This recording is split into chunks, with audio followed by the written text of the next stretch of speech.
Welcome to Navigating Life's Currents. I'm your host, Rahat Beri. We have on board Pritha Jha, a distinguished partner at Pioneer Legal. Thank you, Pritha, for joining us. Pritha, today we're going to talk mixed about your life-altering experiences, your aspirations, and relationships that have shaped your journey. So can you take us through your early days? What inspired you to pursue a degree in law? Well, thank you so much for having me here, Rahat. It's always a pleasure to speak with you. Early days and how I started my law degree. Okay, I think for the longest time, I think I've always wanted to be a lawyer. And what prompted that was when I was a young girl, I used to watch a lot of these Perry Mason series on TV. And just, the logical arguments, the thinking, the reasoning, that really got me hooked. Okay. And ever since then, I've always wanted to be a lawyer. Of course, it was a fight because when I was 9 or 10 years old, law wasn't really a profession for women. Yeah, that's true. So, pretty much everybody would say, why do you want to be a lawyer? It's a male-dominated profession, etc., etc.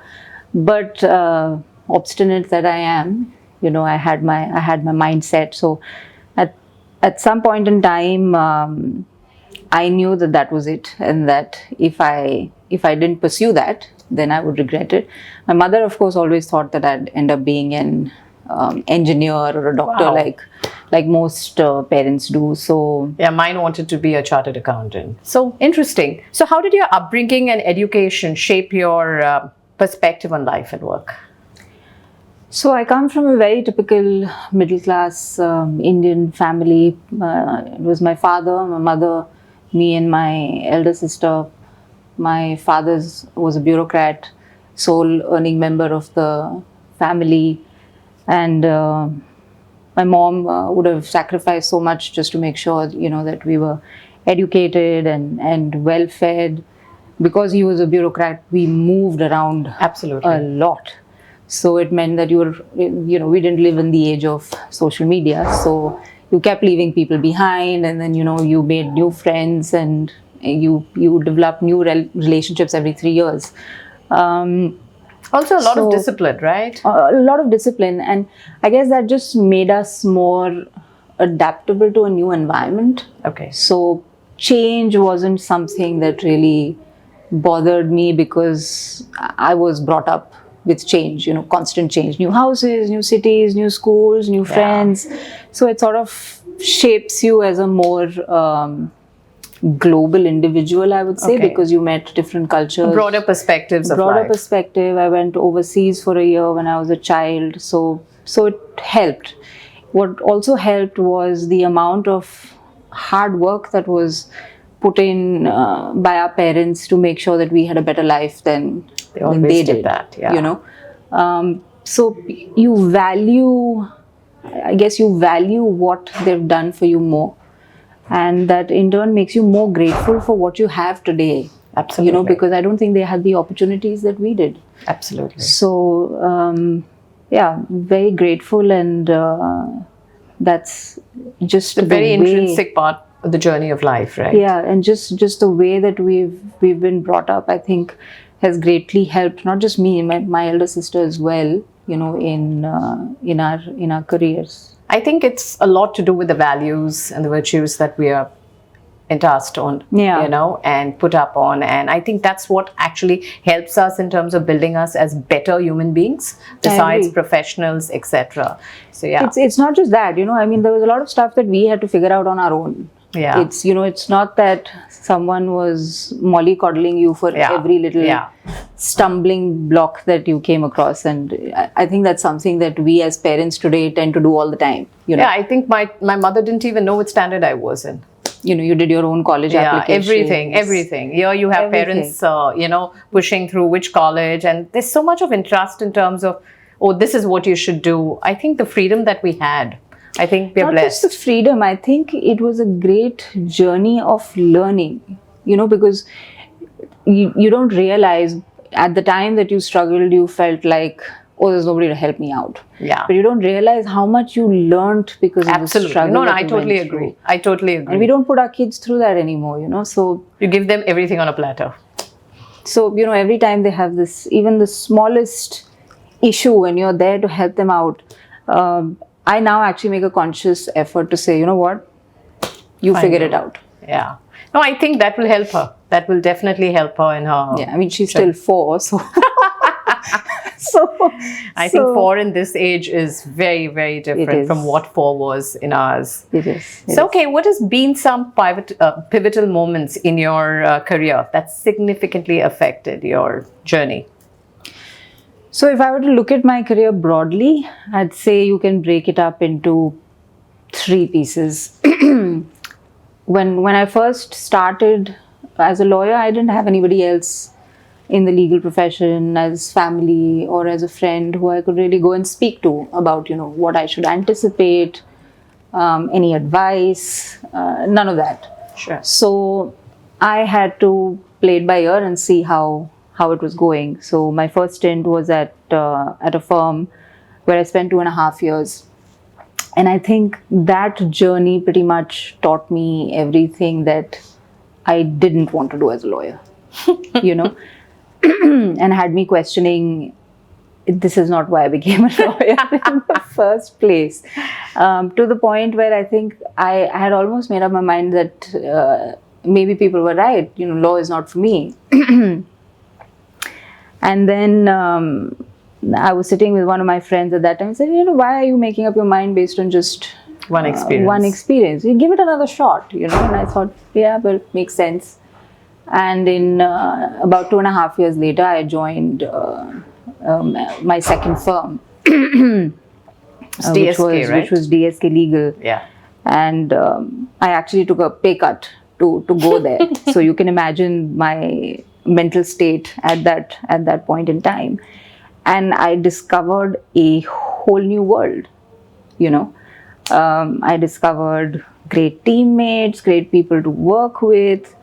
And since then, I think it has been a journey of constant growth. Okay. It went from a learning curve of a flat 180 degrees to just, Okay. straight up. And I have nobody else but all my seniors to thank for that.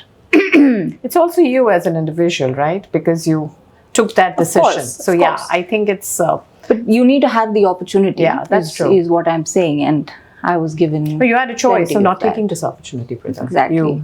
You chose this. Exactly, and then it so happened that I spent a decade there. Wow. Learning, and I continue to be with that team. So that was the next 10 years of my life, which was my second stint. And then in 2019, I had the opportunity to set up Pioneer Legal with Satish and everybody else, Narendra and the rest of us. And it was a whole new world again, because now you're not just a lawyer, you're involved in admin, HR, business development, everything. You get to see so many facets of... You're building a business, totally. Exactly. It's almost like you've become a semi-entrepreneur, but you're also delivering work. You're also involved in getting new work. I think it's interesting. That's a different chapter of learning, totally. So, and I think I got incredibly lucky to get the kind of mentorship that I did. I can, yeah. Because without that, I don't think I would have been half the lawyer that I am today. Not just a lawyer. I mean, I think the elements, like you said correctly, a lawyer, an entrepreneur, because you're looking at administrative, you're looking at finance, you're building leadership, you need to build a team. So all those elements come into picture. Yeah, totally. So those were the 3 most pivotal. And if I could say one moment, it was when I joined DSK. Within 3 months, my immediate seniors quit. And that meant I had to work directly with Satish. And I must have cursed and cursed and cursed my luck for that happening, because you're dealing with someone who's 20 years your superior, right? So, and you're so scared that he's going to ask you something that you don't have an answer for, that you're constantly over prepared. And despite all of that, the guy would find the one question you don't have an answer to. and you'd be like, damn, I'm still trailing. So he kept you on your toes, and at the time you didn't like it, but in hindsight I think those people leaving was the best thing that ever happened to me. Yeah. Because, So that it groomed you to be what you are. yeah, You already because had there was no filter, right? You were learning from the top with no filter, there's no safety net. There's no Absolutely. senior who's going to save you from making a mistake. You made a mistake, it went straight to the boss. But yeah, it was, in hindsight, that is the best thing that could have happened, because you had no option but to learn quick. Yeah. Do it. Yeah. Get It's it on done, the field, on the ground. Yeah, there's absolutely. there's no, but there would be no, I'm watching a movie. I mean, I can't even imagine having to, tell my boss, listen, I'm out watching a movie. I have left movie theaters. I have left dinners.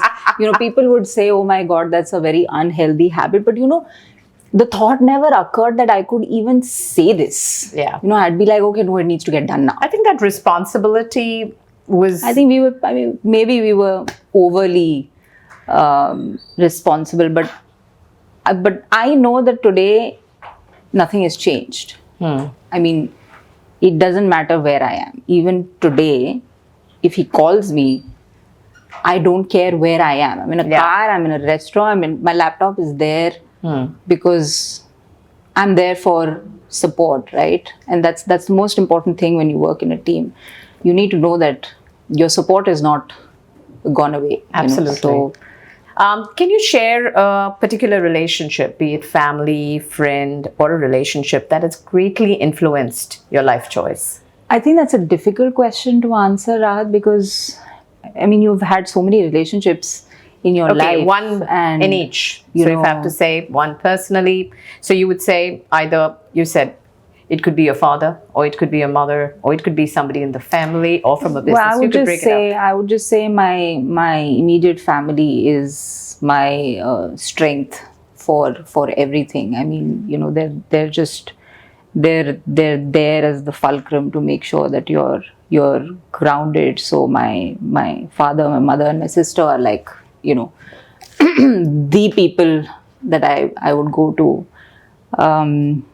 In terms of friendships, I am now married to my best friend. So Wow. Also family, but he essentially is everything that I am not. So it helps a great deal, because I know that if I want a different point of view, I just have to have a conversation with him, and he will tell me everything that I haven't thought of. Okay. So it's the right balance. It's the perfect balance, So I don't. I have a great sounding board for everything, and now I have my daughter Amara, who challenges me in ways unimaginable, even at the age of 4. So she inspires me to see things differently, because we all lose a little bit of ourselves as we grow up, older, and you yeah. sort of go back towards seeing curiosity that you've completely lost. The ability to question things that sometimes we It's a don't different do light. anymore. Yeah, you look at things in a different light. True. And then, of course, on the professional front, there is Satish, who's mentor and boss, if I can call him that. So everybody has a different role to play in my life, but these are these are Your core. my core, and I think it would be incomplete to say that I'm nothing without my team, and I'm so blessed to have great teammates who I know that I can rely on for pretty much A lot of gratitude. That's everything. nice. I can't deliver work without them. I can't take holidays without them. So it's a very I think there's a lot of mutual respect between me and the team, and very different relationship from what I have with my own boss. Because I think I was a little too hard on myself. I give them the liberty of not being that hard on themselves, because it's a journey of a lot of growth, a lot of time Learning, goes yeah. in, there's a lot of learning. There are so many setbacks, successes, failures. You have to deal with all of that. Absolutely. And you need to be able to go to someone and say, listen, That I'm going through this. How do I handle how it? do I deal with it? So, Yeah. I think as superiors, now we need to be open as well for people to come and have a conversation with you, not just about work, but I mean, anything you want. I mean, you need someone to talk to. So I would say that I'm extremely blessed because, I've moved so much in my life that I don't really have friends. And this is something that I say very easily to people that, I have colleagues, I have family, I don't have friends, because I moved so much in my life and we didn't have social media, we had no mobile phones. So it was difficult to keep in touch. And, Wow. you lose Yeah, it's people different, over your journey of constant movement. So it's a very small space that I have, but it's large enough. Have there been any challenges or failures that have taught you vital life lessons, which you feel that, and how did they shape your aspirations? I think the challenges that I've probably faced have been more personal really than professional. My professional journey really has been a culmination of choices that I've made, and I'm happy with those choices. Mom came down with motor neuron disease way back in 2011. And it's not a very commonly known disease. I mean, you start having muscle degeneration until you can't breathe or you can't eat, and then you pass away. So it's difficult to live with the knowledge that you're going to lose a family member. Absolutely, yeah. So yeah, that was a challenging time, I would say. And she tough survived for 7 years. To see her go through that. Yeah, that's the tougher one. That's the tougher one. That I think was the toughest, and less so for me, more for my sister, I would say, because she's a doctor. And she was living basically 2 houses away, so she was monitoring her constantly, which is probably why she survived as long as she did, because people don't survive longer than 2-3 years with this. Oh, great. And then she was in Pune, I was here. I would obviously keep Traveling, going back to see her, but to have that knowledge, live and work with that is... No, I think it's a very tough one. I wish I'd had more time to spend with her, So how do you balance your demanding career with a personal relationship? I think that changes over the course of your career, frankly. So for me, when I started my career, there was nothing but my career. Okay.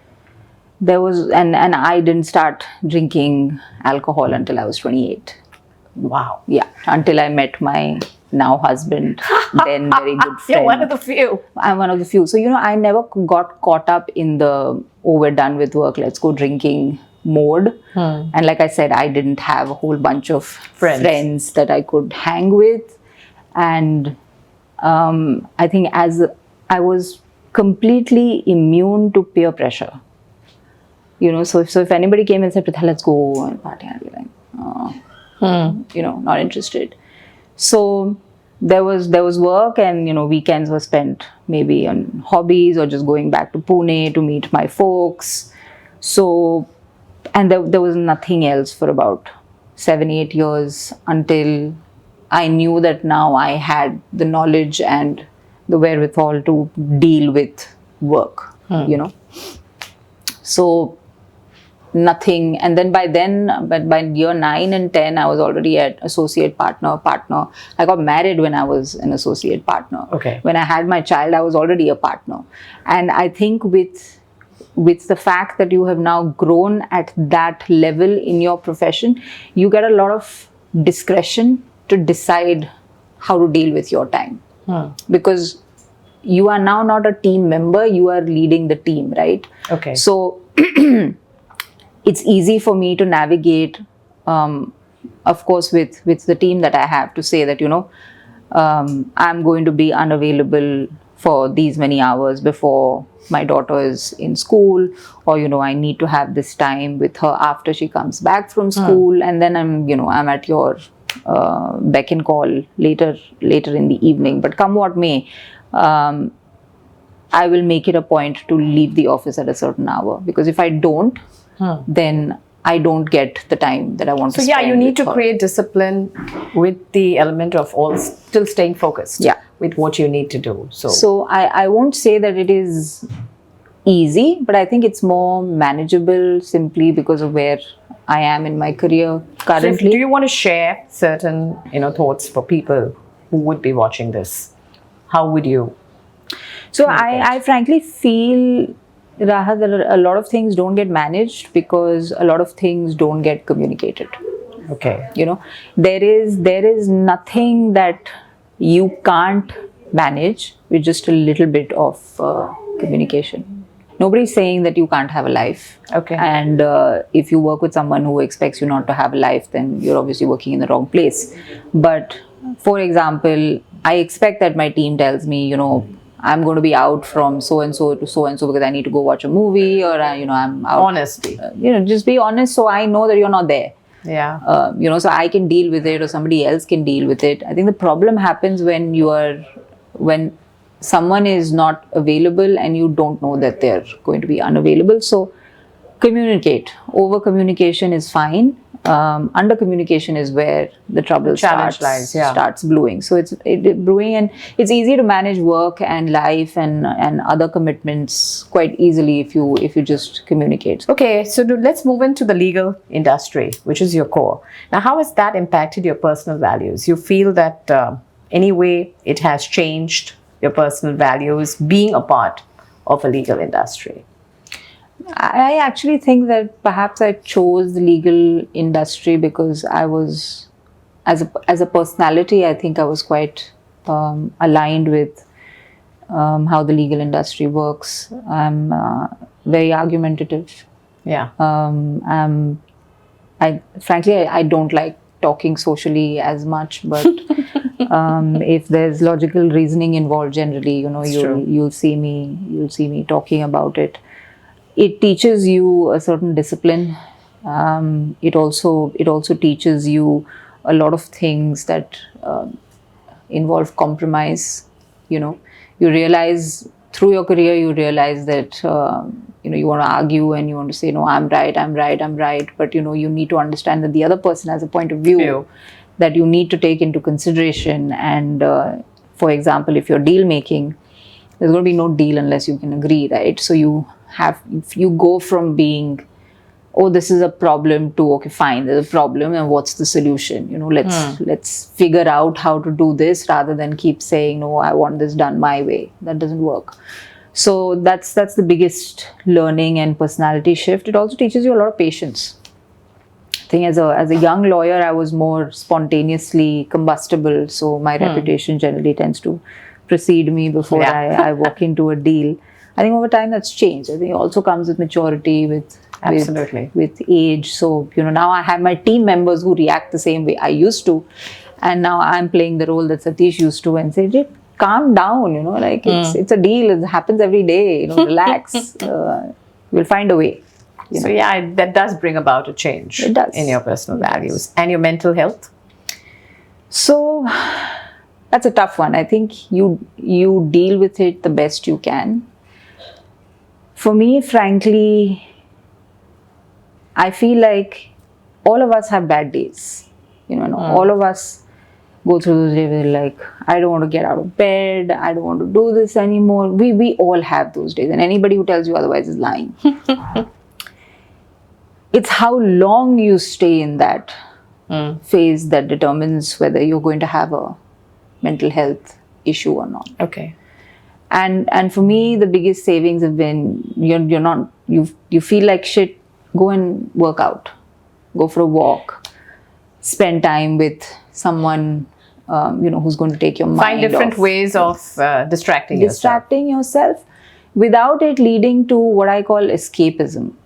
Okay. I think a lot of youngsters drink today not to go out and have a good time. They go out to go and get drunk. Yeah. which is just so different. I mean, once you're drunk, you're not really enjoying yourself, right? So you need to know that there are other ways of doing it. There are other ways of doing it. There are other ways of doing it. Find a healthier way of distracting yourself than going out and drinking. Yeah. I think I've had my share of those dealings, but I think I've mostly come out of them quite easily, because frankly I keep telling myself, you don't have the luxury of being in this mind space. Yeah. So the industry per se is also, so everybody who gets into the legal industry gets it with a perception. Okay, you'll be up till 2 in the morning, 3 in the morning, and stressed out with work, and See, that needs to change, Rahat, industry-wise, because people need to pay attention to what's happening around them. For example, if I have a team member in the office who's sitting late beyond a point in time, I go and ask them, why the hell are you here? Yeah. What's going on? So either we're overburdening one person, there isn't enough, we don't have enough hands, or there's lack of distribution amongst the team because someone's free, someone's not. Some people just stay behind because their bosses haven't left, which is crazy. I mean, you finish your work and get out. Yeah, I agree. So people need to pay attention to what is happening with their teams. We can't treat our people as kaam kara lo and that's it.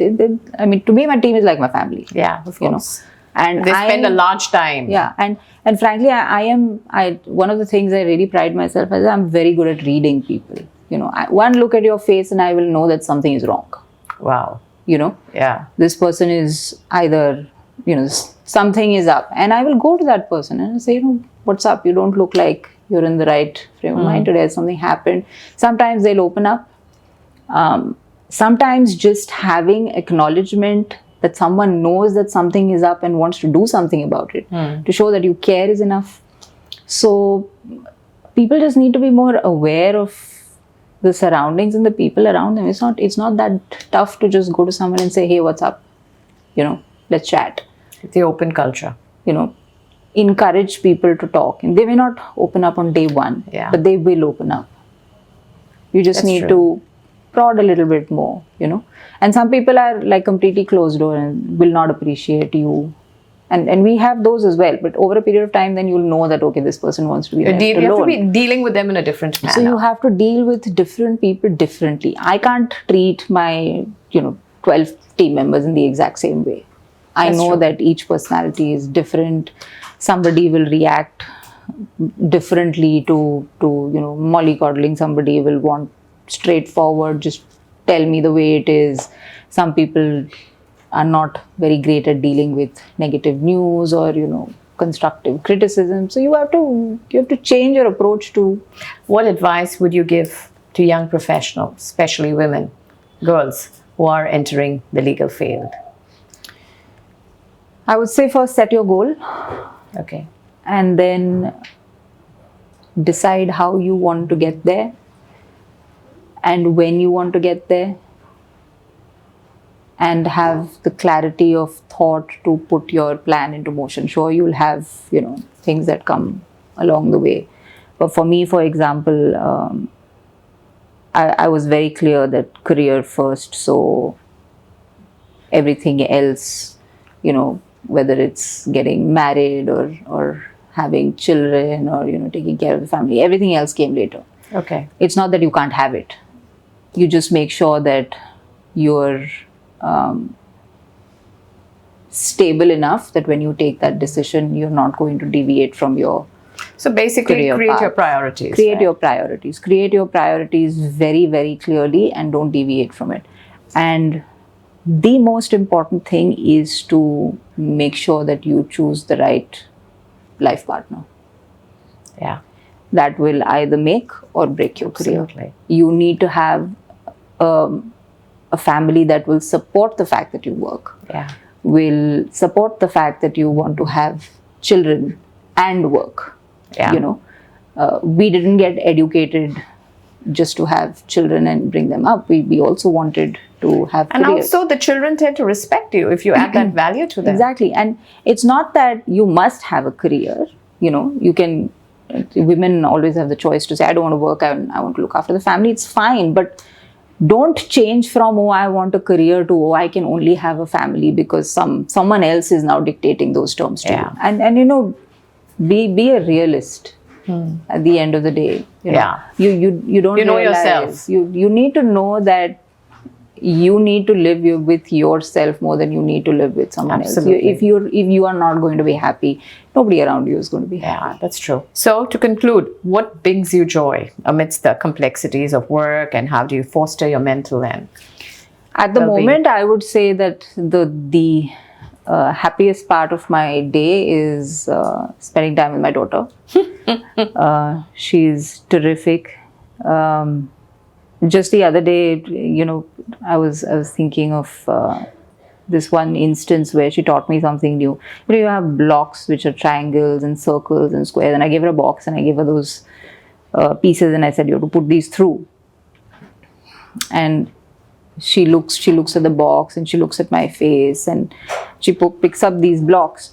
She opens the lid, dumps it in. I decide what I want to do. So I was like, there you go. That's a solution that I would not have thought of. So that's you know, you learn to look at things differently. She's a bundle of joy. So that's my happiest part of my day right now.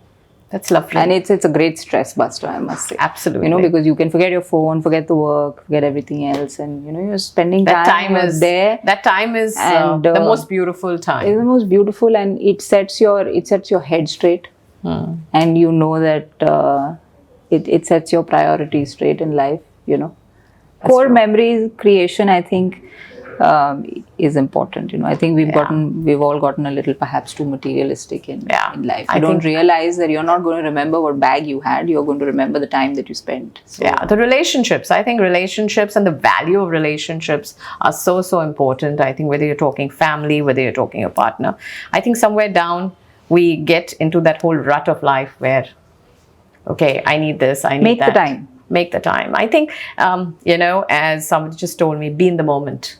Enjoy the moment, you know, because those moments you never know when you'll get back. So superb. Lovely having you over, Pritha. Thank you for your brilliant insights and I think your, you know, heartfelt, you know, being open enough to share your experiences.